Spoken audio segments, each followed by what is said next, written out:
Here's a number for you. 40 million Americans pack up their belongings and move every year. And if you're one of them, watch out for moving companies that hold your belongings hostage and demand more money. So when you're on the move, does it have to be a rough ride? Fox 5's Elizabeth Leamy has our investigation. When you hand over everything you own to strangers, they have tremendous power over you. We're going to give you a case study, what went wrong with one mover, and what the federal government is and isn't doing about it.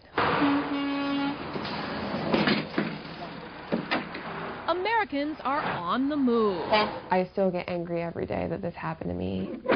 Stephanie Ridosh was moving from Virginia to New Jersey in May 2003. She found Giant van lines online and got a quote of $800 to move her one-bedroom apartment. But once her belongings were loaded on the truck, Giant doubled the price and demanded cash. It's hard to come up with $800 in cash to give to a moving company. In its original emails to Ridosh, Giant had set a cap of 2,000 pounds. Any extra weight would cost 39 cents a pound. But on the final bill, Giant lowered the cap to 1,295 pounds and raised the rate to 60 cents per pound. That math made Ridosh's belongings go 1,000 pounds over and cost her an extra $600. Plus, Giant tacked on $235 for packing 8 boxes, even though Ridosh says she packed everything herself. When she argued about the doubled price, Ridosh says the vice president of the company threatened her. If you keep calling and demanding that your stuff be returned immediately, we will lose your stuff. If only Ridosh had known that when you move interstate, you have the right to witness the weighing of your goods. If only she had known to ask for a binding estimate instead of a non-binding one, which movers are allowed to change. And if only she had known that if the price does go up, by law, you only have to pay 10% extra to get your belongings unloaded. The balance is due later.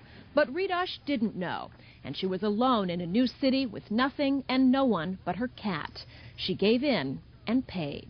To know someone has all of your stuff, all of your clothes, all of your furniture, all of your pictures, all of your memories, everything that you possess, it's hard to know that you might not get that stuff back. Ridosh is not alone. The Better Business Bureau kicked Giant out after receiving 162 complaints in the past 3 years, the most of any moving company. 21 people have complained about Giant to the website ripoffreport.com. And movingscam.com put Giant on its blacklist after detecting a pattern of complaints. They get there, and before they release your stuff, they demand twice as much money. And what can you do? You have to pay them because they've got all your stuff. Fox 5 found out Giant's Maryland state charter is not in good standing because the company failed to pay its taxes on time. Giant has also been the subject of some civil lawsuits, including one in which the customer won a $21,000 judgment. In August 2004, the federal government finally caught up with Giant. First, the Department of Transportation revoked Giant's interstate operating authority because the company was moving people without the required cargo insurance. Then DOT fined Giant $60,000 for failing to weigh shipments properly and refusing to release them after customers paid the estimated charges plus 10%. We went undercover and booked a move from D.C. to Richmond to see if Giant continued to conduct interstate moves. Giant emailed us a quote. We noticed the estimated number of hours and the total price didn't add up. You moved me to Richmond? Yes. When we introduced ourselves, the driver told us he didn't know doing an interstate move would be illegal. And you didn't realize that the company does not have a license to do that? I first time hear about company not have license. Next, we visited Giant's Jessup headquarters and asked company president Gabriel Suiza about the federal fines Giant is facing. Giant has admitted the violations, but is contesting the amount of the fines. Of course there is wrong. Of course there is. We're not perfect. We're not angel. Every day we are working as hard and harder just to be better, to provide a better service to our customers. Suiza said thousands of customers have moved successfully with Giant and asked for the names of those who've complained. If I do that, will you make it right with them? Of course.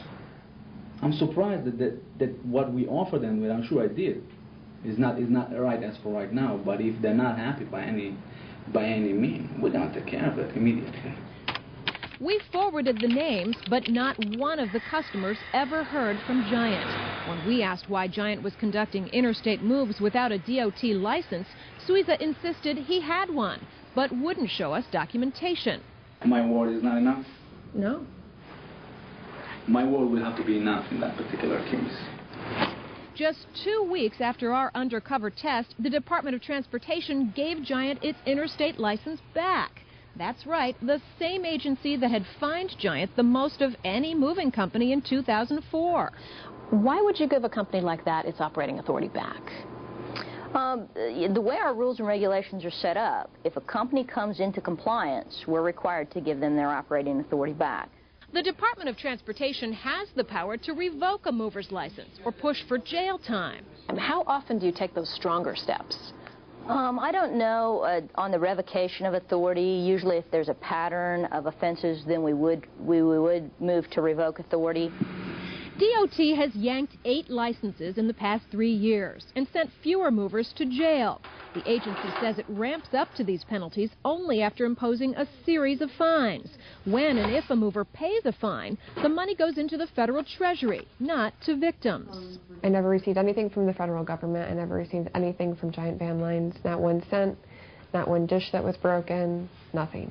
Stephanie's move is long over, but she's having a hard time moving on.